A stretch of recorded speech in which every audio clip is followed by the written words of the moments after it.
comentário ao texto ele será feito em duas partes. Primeiro, nós vamos comentar a primeira parte do texto, né, que são os versículos 1 a 5, e depois nós vamos comentar a segunda parte do texto, os versículos 6 a 12.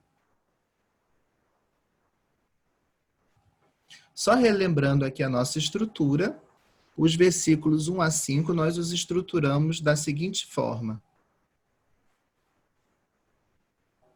Os versículos 1 e 2 servem como introdução de toda a perícope. Nos dão a localização de onde Jesus está. Jesus está em Cafarnaum. Voltando a Cafarnaum, está numa casa. E todos se aglomeram, então, diante da porta, de modo que não há lugar, nem mesmo diante desta. E aí anuncia-lhes a palavra. Depois dos versículos 3 e 4, a cena do paralítico com os seus companheiros. E o versículo 5, Jesus que, vendo-lhes a fé, perdoa os pecados do paralítico.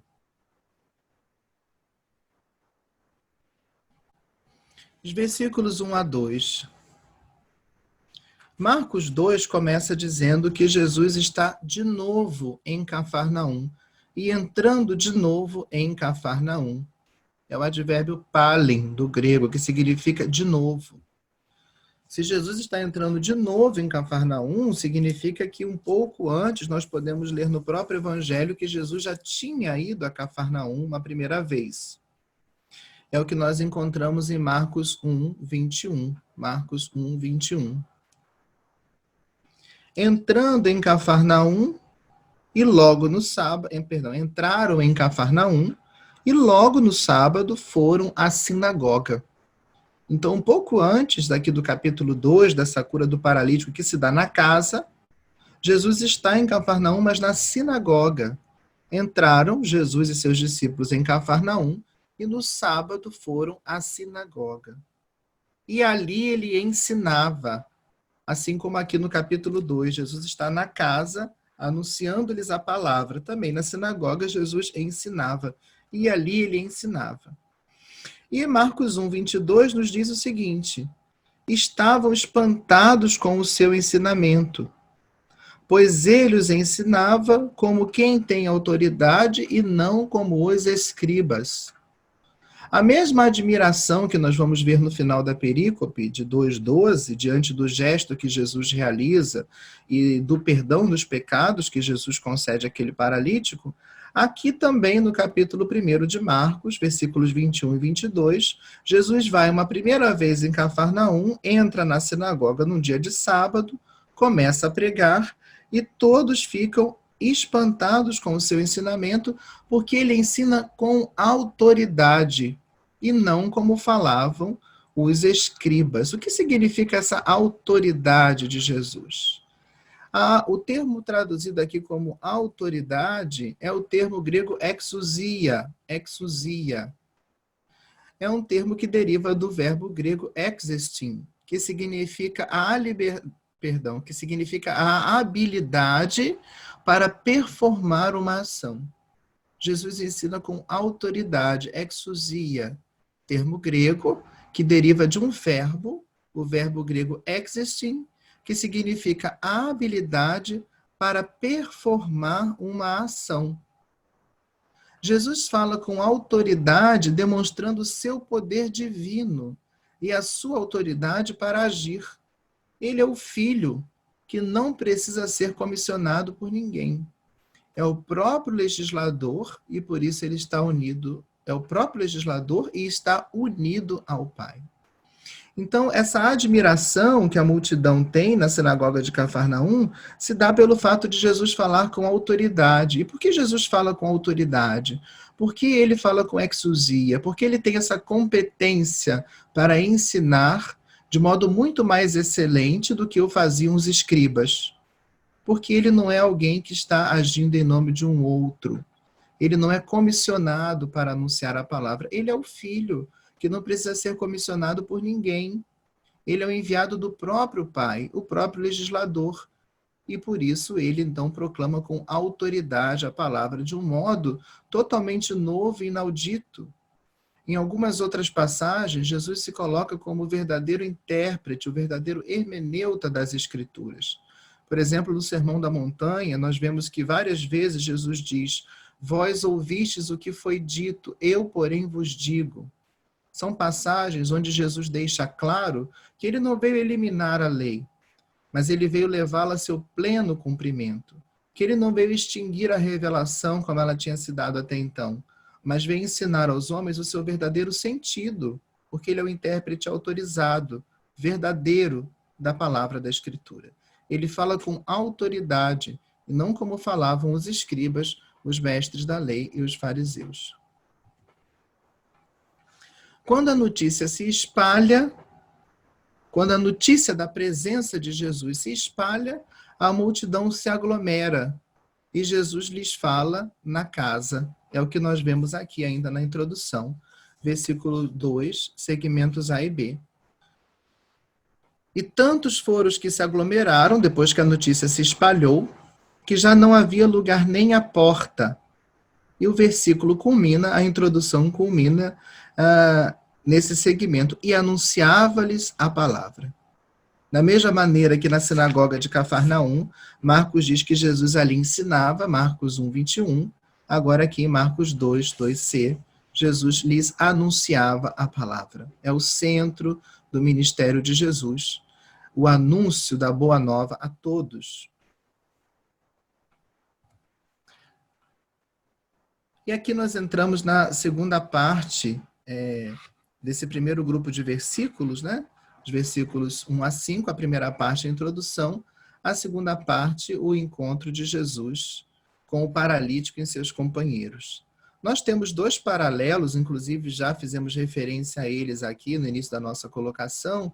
Nós temos dois paralelos em Mateus e em Lucas desse relato, dessa cura que Jesus realiza como um sinal de que ele tem poder de perdoar pecados. Nos dois relatos paralelos, o esquema é o mesmo. Em Mateus estão presentes também os escribas, como em Marcos. Em Lucas estão presentes os fariseus e os doutores da lei. E a cena é muito semelhante. Jesus está pregando a palavra, não há como levar o doente até Jesus. Os companheiros do enfermo sobem ao teto, lá fazem uma passagem, descem esse enfermo até Jesus e Jesus lhe perdoa os pecados. Os escribas, os fariseus, doutores da lei, não entendem esse gesto de Jesus e Jesus realiza então a cura como um sinal que confirma que ele de fato tem poder de perdoar pecados. O paralítico é transportado por esses 4 homens, seus companheiros. Eles abrem o teto, descem o paralítico. Todos esses gestos que esses homens vão realizando substituem aquele pedido formal que nós encontramos em outros relatos de cura, né? Onde uma pessoa se aproxima de Jesus, como os cegos, e dizem: Jesus, filho de Davi, tem piedade de nós, né? Ou como uma mulher cananeia que suplica que o Senhor cure a sua filha, né? Aqui são os gestos desses homens que são muito eloquentes. Eles transportam o paralítico, depois abrem o teto, sobem ao teto para abri-lo e de lá descem o paralítico até Jesus. Né? Uma cena com uma riqueza plástica muito grande, né? Se nós fôssemos pensar toda essa cena de levar um paralítico ao teto de uma casa, abrir um telhado, descê-lo no seu leito. Né? E aqui Marcos tem um detalhe muito interessante. Enquanto Mateus, para designar o leito do paralítico, usa a palavra grega kline, e Lucas klinidion, Marcos usa uma palavra diferente, usa o termo krabatos, que em geral krabatos, na literatura grega, significa o leito de um homem pobre. Então esse homem, além de enfermo, era um homem pobre, e que conta ali com a caridade, com a bondade dos seus companheiros, que cheios de fé, vão levá-lo até Jesus, para que Jesus então possa realizar nele o milagre. A dificuldade para entrar na casa e o seu consequente esforço é já um sinal antecipado da fé que move aqueles homens. Eles estão tão seguros, tão cheios de fé, de que Jesus é capaz de curar o seu amigo, que eles fazem todo o esforço possível para colocá-lo diante do Senhor. Então, a dificuldade que eles enfrentam para entrar na casa, o seu esforço, a sua criatividade, digamos assim, até de subir ao telhado e de lá descer o homem por aquele buraco aberto, é um sinal antecipado da fé que move aqueles homens a irem levar o seu companheiro paralítico até Jesus. Seu gesto substitui qualquer pedido por cura, porque nenhum obstáculo os impede de chegar até Jesus. E aqui é interessante o uso do verbo ver, né? O uso do verbo ver e a importância da fé, que nós encontramos lá no início do versículo 5. É Jesus quem vê, e vendo Jesus a sua fé, vai dizer ao paralítico: filho, os teus pecados estão perdoados. Esse olhar de Jesus para aqueles homens é muito importante na perícope. O Senhor Jesus vê a fé daqueles homens manifesta no gesto que eles realizaram, de enfrentar toda a dificuldade para conseguir fazer com que o seu amigo enfermo chegasse diante de Jesus para receber o milagre.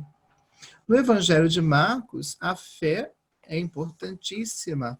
Nós encontramos no Evangelho de Marcos uma passagem, Marcos 11, 22, 23, que afirma que nada é impossível ao homem que crê. Marcos 11, versículos 22 e 23.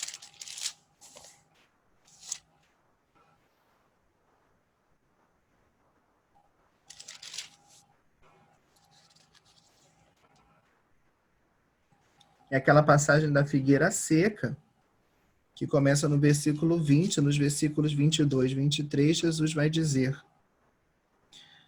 tende fé em Deus, em verdade vos digo, se alguém disser a esta montanha, ergue-te e lança-te ao mar, e não duvidar no coração, mas crer que o que disse realiza, assim lhe acontecerá. Então, Marcos 11, versículos 22 e 23. Tende fé em Deus. Em verdade vos digo, se alguém disser a esta montanha, ergue-te e lança-te ao mar, e não duvidar no coração, mas crer que o que disse realiza, assim lhe acontecerá. Jesus vê a fé daqueles homens e nada é impossível a quem tem fé. Jesus ilustra isso com essa imagem hiperbólica da montanha, né?